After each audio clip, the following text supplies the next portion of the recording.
BNP রাজনীতিটার ক্ষেত্রেই বলি, BNP রাজনীতির ক্ষেত্রে কি নারীদের অধিকার, শ্রমিকদের অধিকার, জাতিগত, ধর্মীয়, ভাষাগত, লৈঙ্গিক এই অধিকারগুলি কি আসলে স্পষ্ট কিনা বা পরিষ্কার করা আছে কিনা, যেহেতু এই দাবিটা জানানো হচ্ছে? খালেদ ভাই, আপনাকে অসংখ্য ধন্যবাদ। আমাদের দলের যে রাজনীতি মধ্যপন্থা বা সেন্ট্রিস্ট পলিটিক্স, সেখানে আমরা বেসিক কিছু প্রিন্সিপালের উপর বিশ্বাস করি।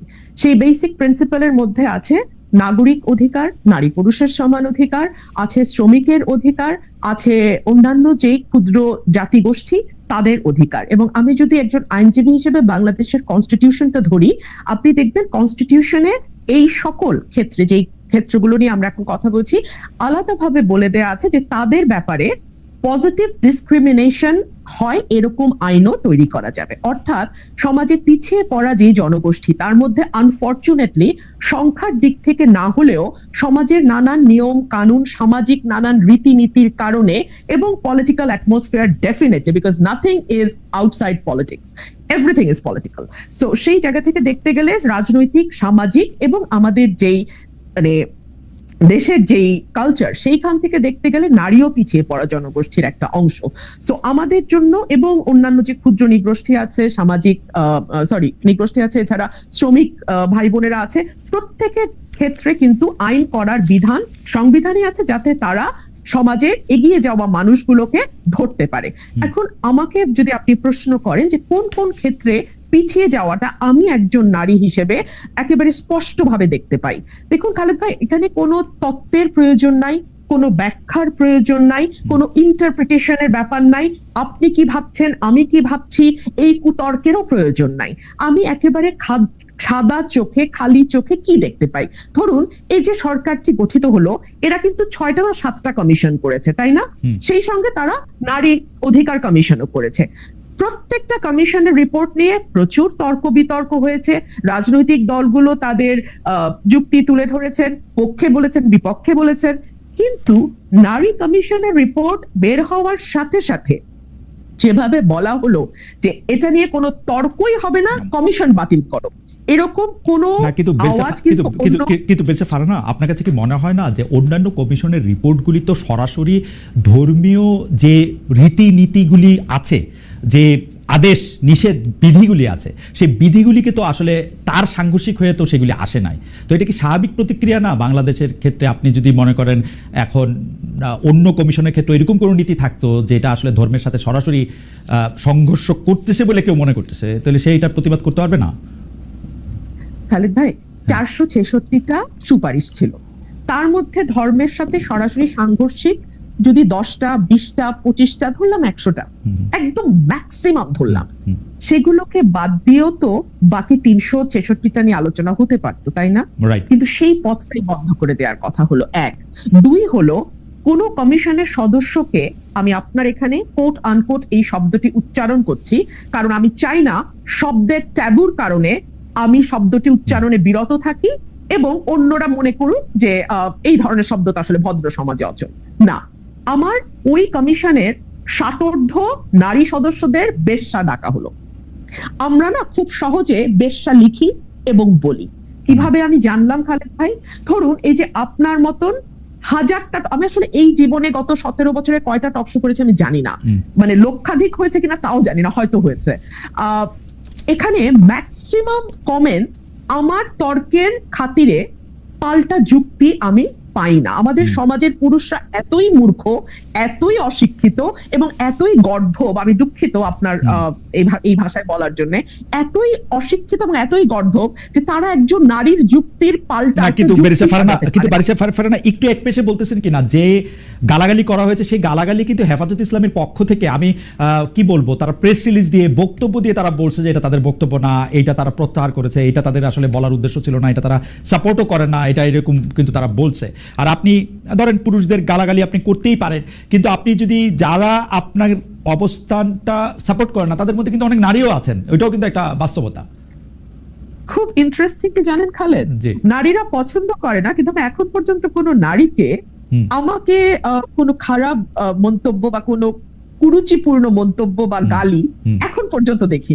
অদ্ভুত কাণ্ড, দেখেন 17 বছর, লং টাইম, আমি কোনো নারীকে দেখিনি। 2 হলো হেফাজত কখন বলল যখন দেখলো চারপাশ থেকে এত বেশি সমালোচনা হচ্ছে যে সেটাকে কোনোভাবে পাশ কাটানো যাচ্ছে না, এক। দুই হলো হেফাজতের যেই শত শত লক্ষ লক্ষ হাজারে হাজারে ভাইয়েরা সেখানে উপস্থিত ছিলেন, তাদের কারো একবারও মনে হলো না যে ইসলাম এই নোংরা ভাষায় গালিকে কি চোখে দেখে, ইসলামে এই ব্যাপারে কি বলা আছে? একজন ভাইও কি উঠে দাঁড়িয়ে প্রতিবাদ করে বলেছেন যে আমার ধর্ম এই ধরনের গালিগালাজ প্রশ্রয় দেয় না, অ্যালাউ করে না? কেউ তো বলেন নাই। সেখানে শুধু যে হেফাজতের ভাইরা ছিলেন আমার তা নয়, আমার এনসিপির ভাইরাও ছিলেন, আমার অন্যান্য ইসলামপন্থী দলের ভাইরাও হেফাজতে আরেকটা আছেন ইসলামিক আন্দোলন হাত পাখা যে, হ্যাঁ, তারাও সম্ভবত ছিলেন, মানে মোটামুটি সবাই ছিলেন এবং সবাই খুব স্বাভাবিক ভাবে নিয়েছেন কেন জানেন? আমি আপনাকে বলি একটা লাইন, আমাদের মনে, মগজে, মস্তিষ্কের ভেতরে প্রথিত আছে মেয়েদেরকে নিয়ে যাতা বলা যায়, যাতা লেখা যায়, যাতা করা যায়, কারণ তাদেরকে আমরা আসলে মানুষ হিসেবেই ট্রিট করি না, ওরা সাব হিউম্যান। তো এই যে আমার আরেক ভাই আজকে আমার সঙ্গে যুক্ত হয়ে বলছিলেন না যে না এটা তো সবার জন্যই হিউম্যান রাইটস, আগে তো নারীকে আপনি হিউম্যান হিসেবে আপনার স্বীকার করতে হবে, তাই না?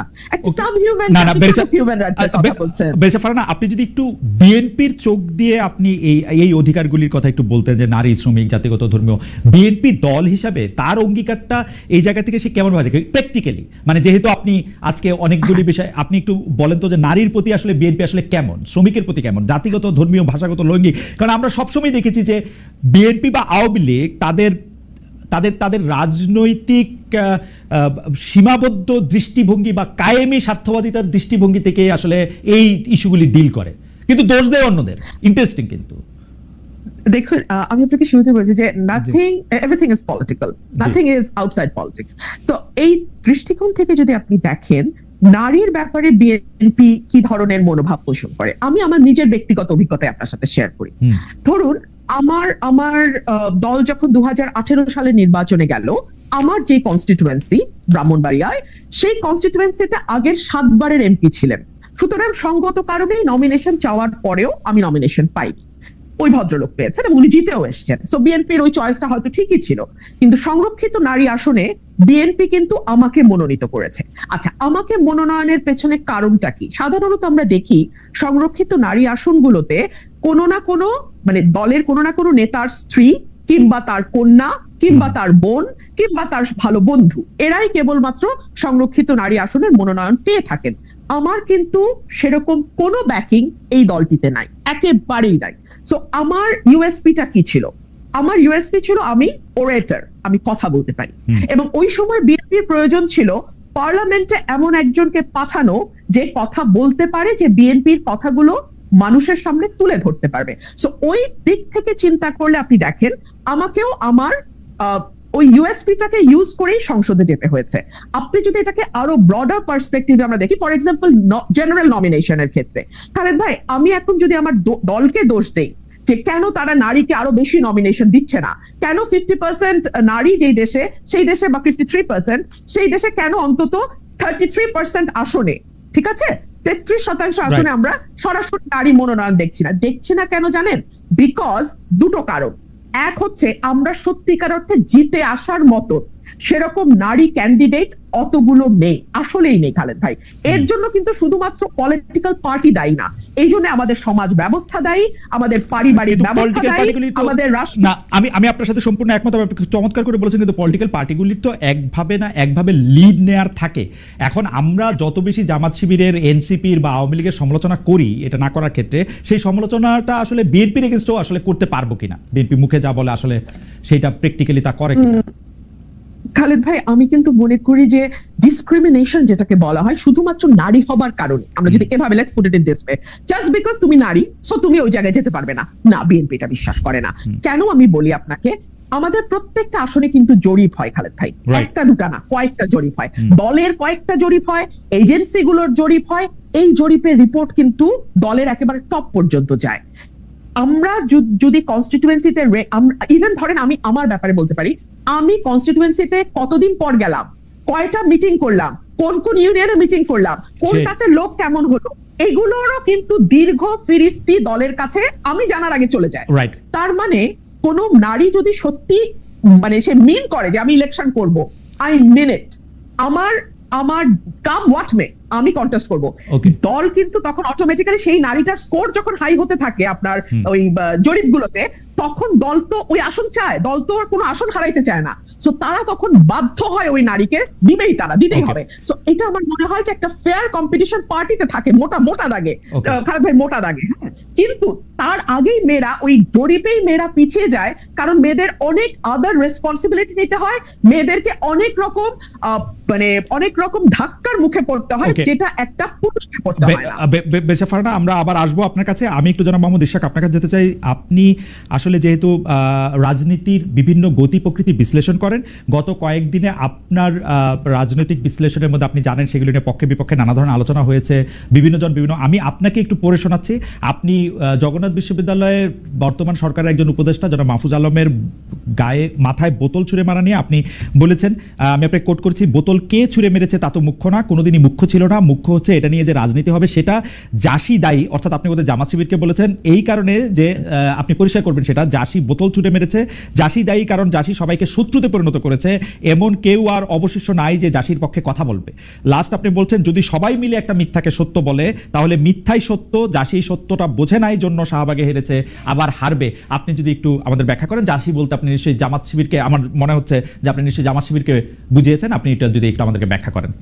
আর আমি একটু আপনার জন্য একটা ছোট্ট করে একটু বলি আমাদের দর্শকদের জন্য, যেই ছোট ছোট ক্লিপিংসগুলি দেখা যায়, আমি দর্শকদের অনুরোধ করব আপনারা দেখবেন যে এগুলি আমরা ঠিকানা থেকে আসলে এগুলি আমরা কখনো মানে একদম শর্টস যেগুলি আমরা করি সেগুলি বাদে অন্য অনেকগুলি জায়গা থেকে এইখান থেকে একটা কথা সেখান থেকে একটা কথা দিয়ে যেগুলি করা হয় সেগুলির সাথে কিন্তু আমাদের কোনো সম্পর্ক নাই, আপনারা নিশ্চয়ই এগুলি বুঝতেও পারেন। সেজন্য সাউন্ড বাইট বা এই জাতীয় জিনিসের ক্ষেত্রে আমাদের এই টকশোর কোনো উদ্দেশ্য থাকে না। জনাব মোহাম্মদ ইশরাক, আপনি যদি একটু বলেন আপনার এই বোতল ছুঁড়ে মারা রাজনীতিটা যদি আমাদেরকে একটু বলেন, জনাব মোহাম্মদ ইশরাক।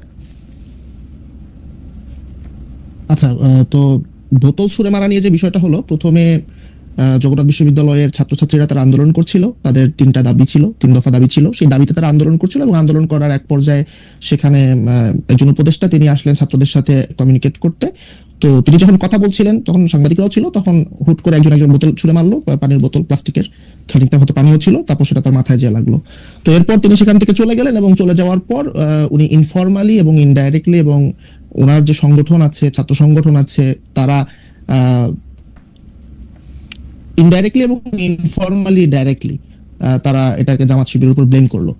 আজকে আমরা জানতে পারলাম যে ছেলেটা হচ্ছে, তাকে ডিবি কার্যালয়ে নিয়ে যাওয়া হয়েছিল, পরে সেই উপদেষ্টা তাকে ছাড়িয়ে নিয়েছেন ওর সামথিং এরকম কিছু একটা হয়েছে। বাট গত কয়েকদিন 1-2 দিন আপনার এই পুরো বিষয়টা জামাত শিবিরের উপর দায় চাপানোর একটা বিষয় ছিল। তো সেই সময় জামাত শিবির যে কাজটা করলো, তারা বিভিন্ন ধরনের ফ্যাক্ট এবং বিভিন্ন ধরনের তথ্য সামনে আনার মাধ্যমে তারা বোঝানোর চেষ্টা করলো যে এই কাজটার সাথে তারা জড়িত না। কিন্তু আমি যেহেতু অ্যান্টি ফাউন্ডেশনাল স্কুল অফ থটে বিশ্বাস করি এবং এসেনশিয়ালিস্ট নোশনের বাহিরে, তো আমি মনে করি যে আসলে রাজনীতি এইভাবে সত্য দিয়ে বা ফ্যাক্ট দিয়ে হয় না, এখানে পারসেপশন এবং ট্রুথ এই দুটো মিলেমিশে একাকার হয়ে যায়। 5ই আগস্টের পর থেকে বাংলাদেশে সবচেয়ে বাজে রাজনীতি করেছে জামাত শিবির, অথচ জামাত শিবিরের জন্য 5ই আগস্টের পর থেকে সবচেয়ে ভালো রাজনৈতিক ময়দান ছিল। আমার জন্মের পর থেকে সম্ভবত আমি কখনো, বা আমার বোধ বুদ্ধি হওয়ার পর থেকে আমি কখনো জামাত শিবিরের জন্য এত ভালো পলিটিক্যাল ফিল্ড কখনো দেখিনি। কিন্তু তারা যেটা করেছে, তারা সকল পক্ষকে, রাজনৈতিক পক্ষকে তারা এলিয়েনেট করেছে। ধরেন বিএনপির কথা ধরেন, BNP is a mature political party, দীর্ঘদিন ধরে তারা রাজনীতি করেছে, রাষ্ট্র ক্ষমতায় বহুবার ছিল, তারা কিন্তু বিভিন্ন জনের সাথে ফর্মাল ইনফর্মাল অ্যালায়েন্সে আছে। সো বিএনপির পক্ষে শুধুমাত্র বিএনপি না, বিএনপির বাহিরেও আরো অনেকে কথা বলছে, এবং বিএনপি যেহেতু গভর্নমেন্ট ইন ওয়েটিং, তাই বিএনপির পক্ষে কথা বলার জন্য অনেকের মধ্যে টুসকুসো করে। কিন্তু জামাত শিবির তারা বর্তমান প্রেক্ষাপটে বা 5ই আগস্ট পরবর্তী প্রেক্ষাপটে তারা যদিও দ্বিতীয় বৃহত্তম দলে পরিণত হলো, সে সময় তাদের সামনে কিন্তু সুযোগ ছিল এরকম একটা অ্যালায়েন্স করে, একটা বিরোধী জোট বা হচ্ছে একটা দ্বিতীয় বিএনপি একটা শক্তি, তারপর তারা আর একটা শক্তিতে পরিণত হবে। বাট তারা কিন্তু কোনোখানে তারা অ্যালায়েন্সে যায় নাই।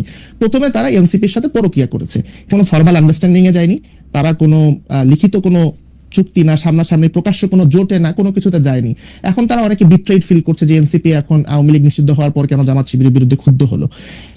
তো এই যে জামাত শিবিরের ভুল রাজনীতি, তারা কাউকে কারোর সাথে তারা গাঁটছড়া বাঁধে নাই, তারা কোনো কোয়ালিশন করে নাই, তারা কোনো অ্যালায়েন্স বিল্ড করে নাই। এর ফলে যেটা হয়েছে, জামাত শিবির রাজনীতিতে একা হয়ে গেছে। এখন সবাই জামাত শিবিরকে অ্যাটাক করছে এবং জামাত শিবির এটাকে ট্রুথ দিয়ে, সত্য দিয়ে মোকাবেলা করছে। জনাব ইশাক আহমেদ, আপনার অনুমতি নিয়ে কি একটা প্রশ্ন করতে পারি, যে আপনি কি ওই দুইটা ঘটনা মাথায় রাখতেছেন, যে জামায়াত শিবিরের জামায়াত ইসলামের শীর্ষ নেতারা লন্ডনে গিয়ে বিএনপির শীর্ষ নেতাদের সাথে দেখা করে এসেছেন, এসে তারা বলছেন যে তারা কবে নির্বাচন চান? এটি একটি মানে বড় প্রেক্ষাপটে। আর ছোট প্রেক্ষাপটে আমি যদি আপনার মানে যেটি বোতল ছুঁড়ে মারার প্রসঙ্গে আপনার ফেসবুক স্ট্যাটাসে উজ্জ্ব করি, সেখানে আপনি একটি দেখবেন যে আপনিই বলছেন জাসির একটি অংশ মাহফুজের উপর বোতল ছুঁড়ে মারাকে সেলিব্রেট করছে। তো যারা সেলিব্রেট করছে তাদেরকেই তো লোকে ভাববে যে এরা এই কাজটি করেছে, তাই না? সেলিব্রেট করা আর কাজটা করা, এটার মধ্যে তো একটা সিগনিফিক্যান্ট ডিফারেন্স আছে। সো এবং শুধুমাত্র যে তারাই সেলিব্রেট করেছে বিষয়টা এরকম না, আরো অনেকেই সেলিব্রেট করেছে, কিন্তু যারা সেলিব্রেট করেছে তাদের মধ্যে তাদেরও একটা অংশ ছিল। সো কিন্তু এই যে কেন, তো এই যে বাকিরা যারা সেলিব্রেট করলো তাদের প্রতি কেন তীরটা নিক্ষেপ হলো না, কেন সন্দেহের তীরটা তাদের দিকে কেন গেল না, কেন এদের দিকে গেল? এটা হচ্ছে আপনার তাদের পলিটিক্স। জি, আপনি ওইটাও যদি একটু বলেন যে আপনি এলিয়েনেটেড করছে জামাত ইসলামী সবাইকে বলছেন, কিন্তু আমি তো দেখতে পাচ্ছি যে জামাত ইসলামী তো বিএনপির সাথে সম্পর্ক পুনর্গঠন, প্রকাশ্যে আড়ালে আলোচনা, এনসিপির সাথেও প্রকাশ্যে সামনে আলোচনা, মানে সেটা কোনোটাই তো আড়ালে করতেছে না। জামাত ইসলামী তো চেষ্টা করতেছে সবার সাথে মিলেমিশে থাকার। একটা হচ্ছে আপনার কম্পিটিটিভ পলিটিক্সে আপনি সবার সাথে ডায়ালগ করবেন, আর কোয়ালিশন বা জোট গঠন এই ধরনের বিষয়গুলো ডিফারেন্ট। আমরা যেহেতু এখন পর্যন্ত ফার্স্ট পাস্ট দ্য পোস্ট সিস্টেমে আছি, অর্থাৎ হচ্ছে মেজরিটি ভোটে আমাদের হচ্ছে নির্বাচন হয়, আমাদের তো এখানে রিপ্রেজেন্টেটিভ পিআর সিস্টেম না, প্রপোর্শনাল রিপ্রেজেন্টেশন সিস্টেম না। সো এখানে ভোটের আগেই কিন্তু জোটটা গঠন হয়। প্রপোর্শনাল রিপ্রেজেন্টেশনে সাধারণত জোট গঠনটা হচ্ছে আপনার নির্বাচনের পরে হয়, সরকারের সময় যে। তো এখন জামাত কি বিএনপির সাথে জোটে গিয়েছে বা এই ধরনের কোনো আলোচনা আমি কিন্তু দেখিনি। হ্যাঁ, তারা কথা বলেছে, ডায়ালগ তো তারা সবাই করছে। জোটের প্রসঙ্গ তো নির্বাচনের সময় আসুক, তফসিল ঘোষণা হোক, তারপরে তো এটা তো সময় আছে। মানে জামায়াত এনসিপির সাথে নির্বাচন, মানে আমি বোঝার জন্য, যারা মোহাম্মদ ইশাক বেয়াদবি নেবেন না, আপনি বোঝার জন্য আমি বলতেছি, মানে আপনি কেন এটা ভাবতেছেন যে জামায়াত আর এনসিপির সাথে জোট করবেই না, বা জামায়াত আর বিএনপির সাথে জোট করবে, এটা কি শেষ কথা বলে তার সময় এসছে কিনা? কারণ আমি দেখতে পাচ্ছি যে জামায়াত চেষ্টা করতেছে আসলে কারো না কারোর সাথে থাকার। আচ্ছা, মানে এটা আমার